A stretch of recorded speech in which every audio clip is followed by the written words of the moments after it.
भाइयों और बहनों, बीजेपी के लिए सबसे बड़ा देश और सबसे पहले ये मेरे देशवासी है। आपको मैं याद दिलाना चाहता हूं, इराक में तूफान चल रहा था, हमारे केरल से गई हुई करीब करीब 50 नर्सें, हमारी नर्सिंग का काम करने वाली बहनें जो केरल से थी, ईसाई इंस्टीट्यूटों में पढ़कर के बड़ी हुई थी, आतंकवादियों ने उनके लिए संकट पैदा कर दिया।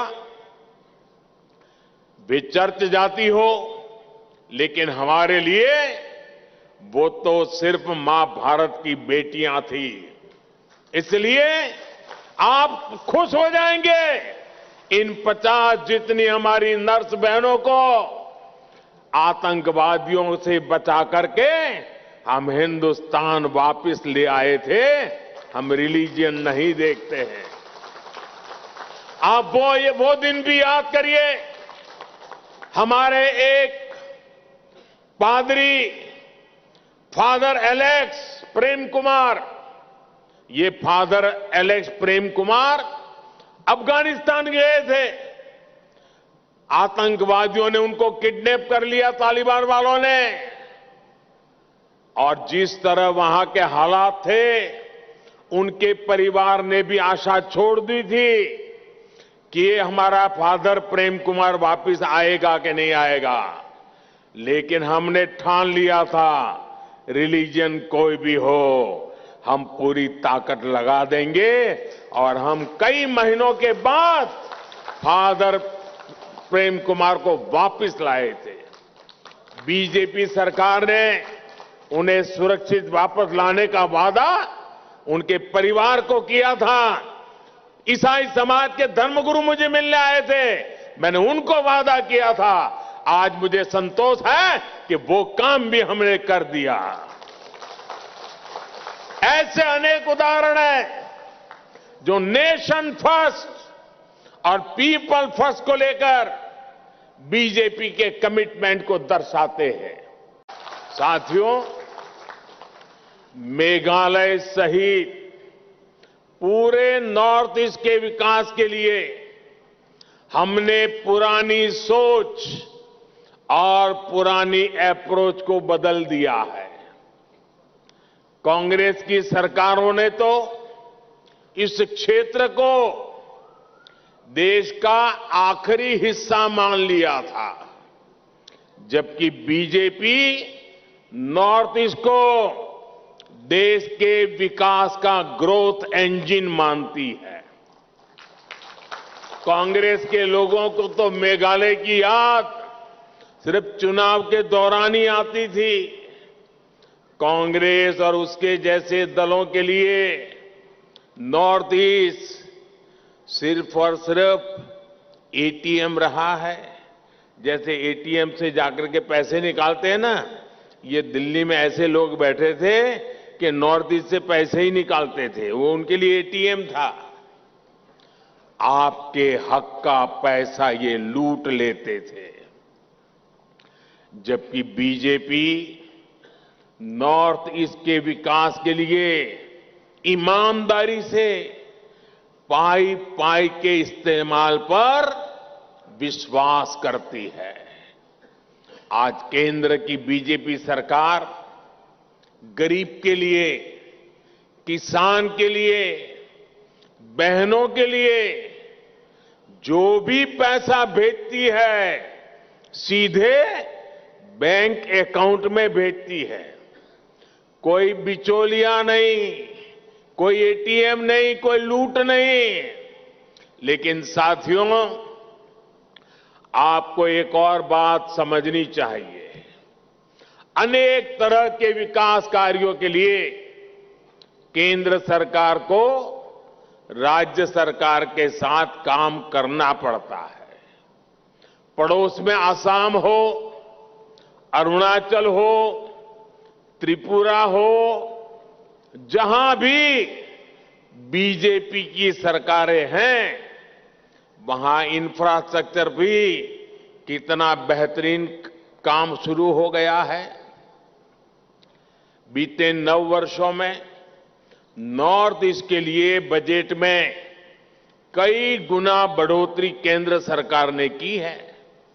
मेघालय को भी बहुत अधिक बजट मिला है।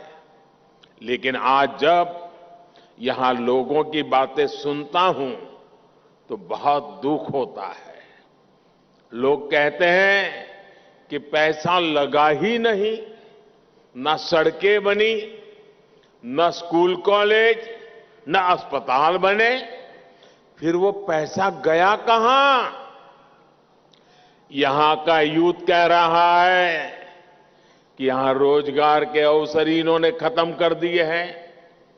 जो भर्तियां होती हैं उनमें करप्शन है, भाई भतीजावाद है।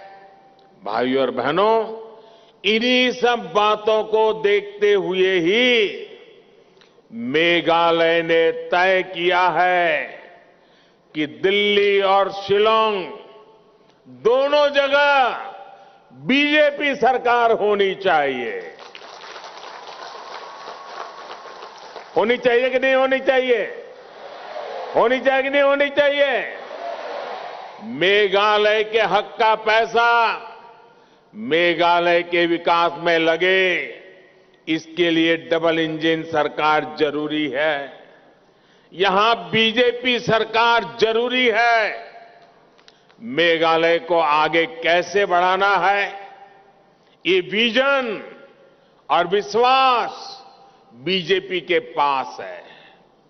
हर अड़चन के बावजूद बीते 9 वर्षों में अनेकों आदिवासी गांवों तक पहली बार बिजली पहुंची। गांव की सड़कें हो, हाईवे हो, एयरपोर्ट हो, रेल लाइन हो, पानी हो, हर काम के लिए पहले से कहीं अधिक पैसा दिल्ली से भेजा जा रहा है। गांव की सड़कों के लिए पैसे की कोई कमी नहीं है। केंद्र सरकार ने इसके लिए रिकॉर्ड बजट रखा है। पिछले 9 वर्षों में मेघालय में नेशनल हाईवे के निर्माण पर 5,000 करोड़ रुपए खर्च किए गए हैं। 5,000 करोड़।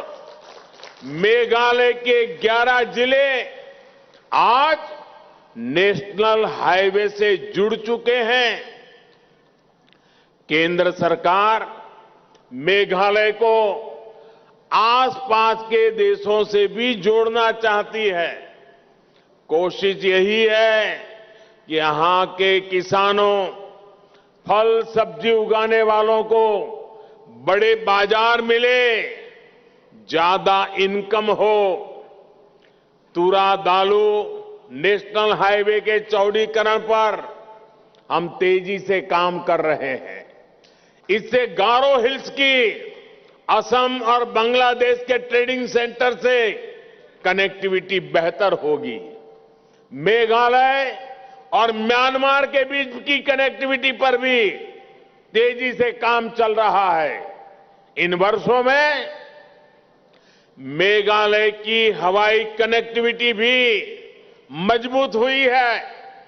आज मेघालय के ट्राइबल गांवों तक 4G इंटरनेट पहुंचाने के लिए भी सैकड़ों टावर लगाए जा रहे हैं।